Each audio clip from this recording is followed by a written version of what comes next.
I'll tell you how many suggestions we have, and then you just give me the number, and we just go for like, I mean, you've seen it. We do like 10 minutes. It could be one scene. It could be many scenes. It could be, you know, dramatic. It could be slice of life. I don't really care. It's just whatever goes. Whatever goes. Yeah. And I mean, I don't know. Do you have any questions about like the format or anything, or? No, You get it. Yeah. It's just 10 minutes to me. I mean, what format? Yeah. Yeah. There's it's just enjoying that 10 minutes. That's it. Yeah. Let's do it, man. All right. So let's see. 1, 2, 3, 4. We've got boom, boom, boom, boom. All right, my friend. We've got 50. Wow. That's right. So pick a number 1 to 50. I don't want to make you count that much. You know, I've seen your counting. It's like takes 2 minutes. It's most of the scene. Okay. Let's take something. 17. 17. Let's see here. 1, 2, 4, 6, 8, 10, 12, 14. All right. So this comes from Olav. Oh, it's remember the good times ? Remember the good times. Olav, thank you. Thanks, Olav. Thanks.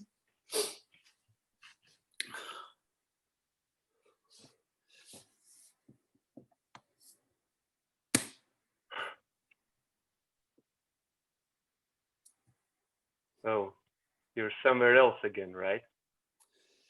Yeah, I was just thinking, I mean, I'm watching the sunset, and I was just thinking about, you know, back at university, it's like we would do anything. There was no boundaries. Like, you're like, let's get in the car, and we just get in the car. Oh, we were crazy at those times. Yeah. You were a dreamer, actually, even at those times, dreaming all the time. Like, that was awesome, actually. I guess, like, so awesome. You just don't know. At that time, you're going through so much, you know? You're going through so much, and you're like, anything seems possible. And I guess it still is, right? Anything really is still possible, but... Yeah, I mean, it is. It is, in a way, possible. For you, definitely. It's like, you're always been the dreamer and the one who fulfills the dreams, you know? It's, I admire you, man. It's funny. Admired. I still do admire your practicality. Yeah. And you know, it's like, even now, you know, you're just dreaming at the same, and at the same time, you're doing like 2-3 jobs at the same time, you know? You're like genius. and you were genius in the shit we did in the university too. So you were the best. I mean, man, thank you. Well, you know that. You don't have to thank me. I never wanted to be stuck, you know? I guess that's why I was always dreaming. I never wanted to be stuck. I always wanted to feel like I was moving, I was evolving, I was growing, I was changing. That's what I wanted. Yeah. You're not the person who would be called stuck, for sure. You're traveling like all the time on the way. You don't have home, you don't have car, you don't have family, kids. I admire you, man. It's like you're close to 50 and you're still living like that. I wish I could do the same. Well, I mean, you can do the same. It's just, you know, I don't have those things keeping me grounded. You know, I can go, you want one more beer? Oh, yeah, please. Yeah, we'll get 2 more. Sometimes I think. Can I have the German one? Yeah, the white beer? Let's get a Hefeweiss. Let's get 2 Hefeweisses. 2 Hefeweiss. Thank you. Yeah, cool. Remember our trip to Germany? Oh, I had wanted to go since I was a little kid. Yeah, I know. Germany is your dream destination. That was the first you said when we started university, actually. I want to go to Germany. And you were the only one in class who was like, hey, do you mean that? Like, everybody else looked at me strange, but you were like, I've wanted to go to Germany too. Yeah, because I have a German surname. That's why I reacted. Never been there too, actually. Oh, man, Europe. There was I'll tell you what, I will never forget going to that amusement park. What was that amusement park's name? It was Schlossenburg. It's Schlossenburg. Schlossenburg. Yeah. Schlossenburg. Yeah. Well, I'll never forget it, and going in there and thinking like, I will never experience anything like this again. And I don't know at that point if I would have gone by myself, but the fact that you said you'd go with, I mean, that meant a lot to me. It still does now. Like, a lot of people, the problem is you get around people who judge you, and then you stop dreaming. And people say, don't dream. You shouldn't be a dreamer. You should be in reality. It's like, but you can't stop the mind. If the mind's going to dream, it's going to dream. You know, Jay. Yeah. In a way, I managed to stop my mind.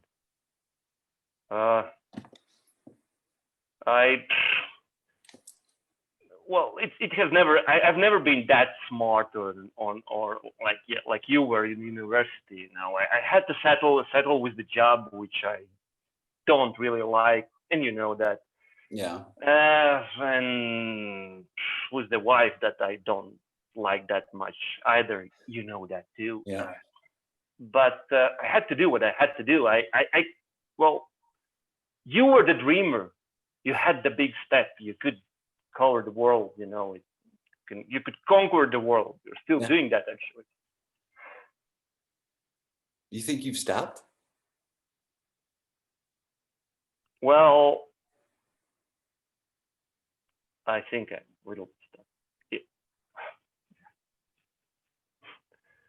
Even now, you know, I drink this beer. It's like I drink beer once in a month. You know, that's maximum.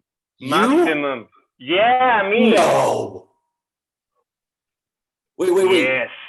Once that's it? Yes, and that's it. That's only I can afford. Otherwise, I will have the problems. You know, it's like it's not those old times we were in the university. Yeah. Wow. Wow. That's all I can say is wow. I want to come up with something better to say, but that's all I can say is wow. Well, you don't look that surprised, man. I mean, if you can't afford it, you can't afford it.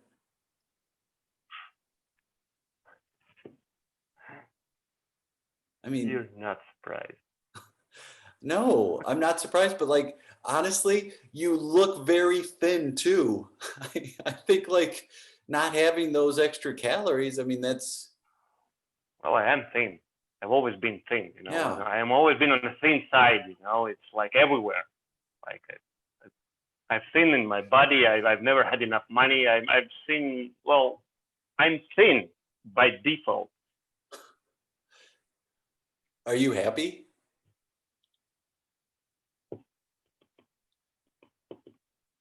Kind of. Kind of. I should be called happy. Should be. Well, I should be able to dunk a basketball still, but I can't do that. You should. I should. I can't. You still can't. You couldn't that. You couldn't do that those times. You can't do it now. You're fucking clumsy for that. I was put on the basketball team just because I'm tall. It was like ridiculous. We were laughing when they did that. We were laughing.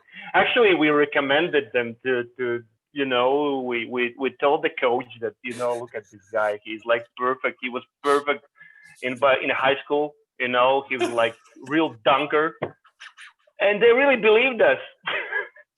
Remember? We were so funny.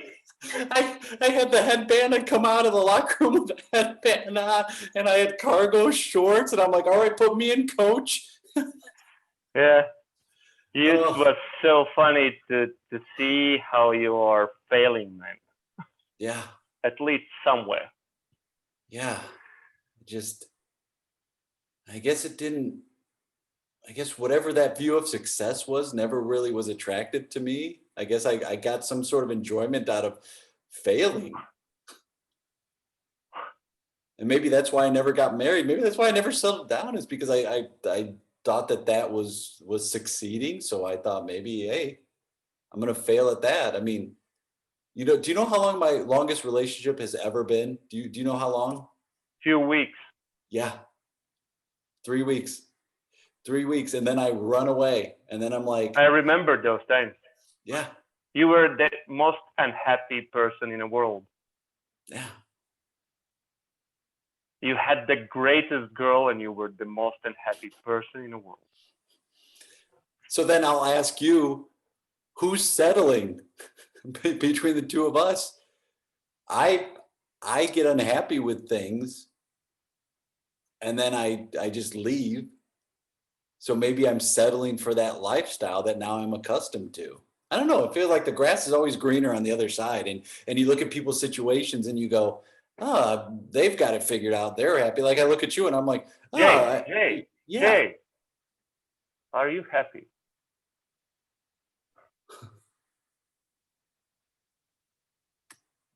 I'll be happy after this beer. Me too. Cheers. Cheers, man. Scene. Oh my God. Ben, dude. Thanks, so man. Fun. So fun. It was my dreamer. Oh my God. It's when I play with it. Like playing with you is just fun because it's like it's this. Yeah, it's great, man. It's easy, and don't you feel like at this point when you improvise, you just want it to be easy? You're like, let's not make this difficult. Well, I want to be easy for sure. That's the whole improv I do actually. I want to be mindful. I'm going to be hearing now, and that's a kind of. I've always felt that the improv for me is a kind of alternative meditation. Well, I do meditation too, but improv is something very, very special for me, and this is why I like this kind of natural reading. Of what I can see, at least what I can see, doesn't necessarily mean that you feel so, but what I can see. And sorry, I stick to the name Jay because we somehow doing that on online improv, not to mix people. We have agreed that we stick to the same names. Well, we didn't have to do that here, of course, but in order for me to know, for everybody to know with whom I'm speaking with, it's easier to stick with the original name, and it's more authentic. I'm looking at Jay. And what's funny is it just makes sense now that you say it, because our names are actually, you can see our names too. So then it's like for people who've never seen improv to be like, well, he's Jay, but why is he calling him Fred? It just makes more sense that you just say the name that's there. Yeah. I love that you started. And you see my surname is really German, Yeah. I love too that you started with like a read. Like you're like, oh, you're dreaming again. Like I think that's such a great tool to use in scenes, and we don't see it as much of at any point in the scene, just to call stuff out that you see. I think it's so great. Yeah, I really enjoyed this way that basically we kind of spoke about all those things, but it was like, for me it was at least obvious that there is something deeper in between us. It's like kind of we are friends, but different ways, different, and it's always like in life, the guys who are so free and free flying, they are a little bit jealous about those guys who have this standard life, 9 to 5. 100%. And those who live in 9 to 5, they are really, I would like to travel around the world. Yes. I don't want to settle here. And as soon as they do that, not everything is like, ooh, so cool. So it's, nothing is good or bad. It's like, we see that, I suppose. Well, I think you're right on. I think you get to a point, and also, that's the middle age part as well, is you get to a point and you go, oh, that side is more enjoyable. It's always like that. It's always like that. And you have to constantly battle it and go, well, it's just in the eye of the beholder. Like the people who have been living the life that's carefree, and I've got no kids, and there's that element of jealousy and what would it be like? I think you're always wondering, what would it be like if my life had turned out that way? And I look at these two guys and I feel like one of two things are going to happen. Either they're about to get in a car and drive somewhere, or I'm about to come stay with you for a little bit and live with you. Like I feel it's one of those. But it was such a fun, could have gone for a long time, that scene. We could explore like this other way of life, it would be really funny, just like I could try travel with you, and dream a bit. I can't do. Totally. How did you get involved? Like, how did you start improvising? What got you to a class or doing a show? Well, that's an interesting point, because I did quite a lot of dramatic theater, and which is of course a different story and stuff like that, and then some people invited me who did already both dramatic and improv to try improv. And I must say, in the beginning, I didn't enjoy much, just like everybody, I suppose, because you in a kind of, you have to be, the scripter and actor and director all at the same time, and you have to be in the moment and listen to others. Well, you have to listen in dramatic theater too, otherwise you don't respond truthfully. But it kind of it hooked me. Yeah. In some moment, and actually, like for every improviser, I think there have been ups and downs. There have been moments that I've thought, oh man, I'm leaving this. I'm not good for that. It's just impossible. I'm too loud, too extrovert, I talk too much, and listen to not enough. Yeah. But I must say there were some points that changed my kind of view on the improv and deepened them drastically, I would say. It's like starting from you, actually, when you came to Riga, and then continuing in Oslo when I met Dave, if you see me, Razowsky and Jeff Michalski and Jason Schultz, they kind of completely changed my view on improv and penetrated so deeply in this that I think that even they don't know how deeply they affected. Wow. And in a way afterwards, in a way I really, all the view changed, for me, and I'm still actually I'm sticking to these techniques, at least what we do in Riga Improv Lab.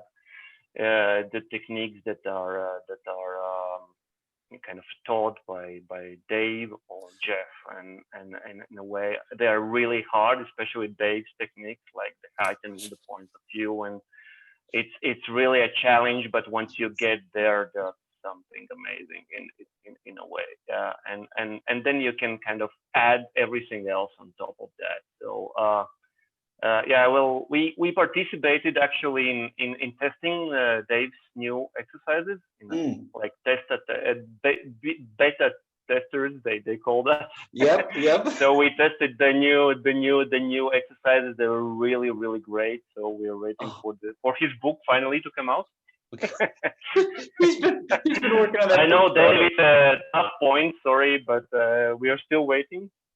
And yeah, but and in a way, you all guys changed my perception on this, and that's why kind of for me now, improv is definitely of a bigger involvement than a dramatic theater.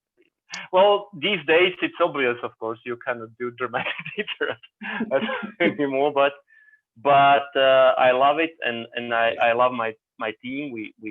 I love that the people are really dedicated to do the stuff. Even online, I know that many improvisers say that it's not the same. Of course, it's not the same. Yes, but it's nothing still, is the same. But we have to, yes. yeah. But we have to adapt, and we can adapt. Of course, we cannot do many, kind of object work here, or we cannot dance here. We can, but it probably not be the same.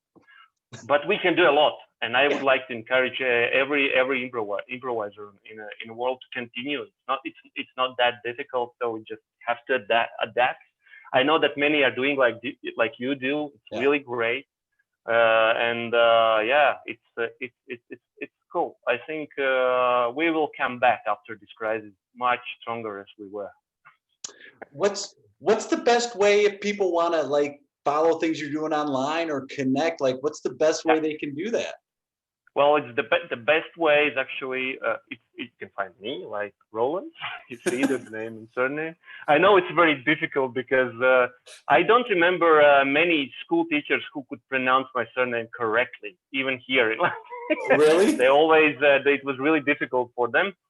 But the other way is just you can follow our page like Riga Improv Lab. It's so we are very welcome, and we are really glad to connect with the improvisers from all around the world. It's really, really cool, and we hope to get back on track and meet in some festival after this all ends. Yeah, it would be really, really cool. So guys in Oslo, you know what to do. You have to pick up all those people again. Don't forget about Jay. Make it happen. Make it happen. Make it happen. Yeah. Well, my friend, it's always a pleasure playing with you. It's great seeing you, and whether it's in person or online, I can't wait till we play again. Thank you so much, buddy. The same here, man. Thank you. I hope to see you again. All right, see you, pal. Soon. I hope to see you again soon. Bye. Okay. Ciao. Ciao.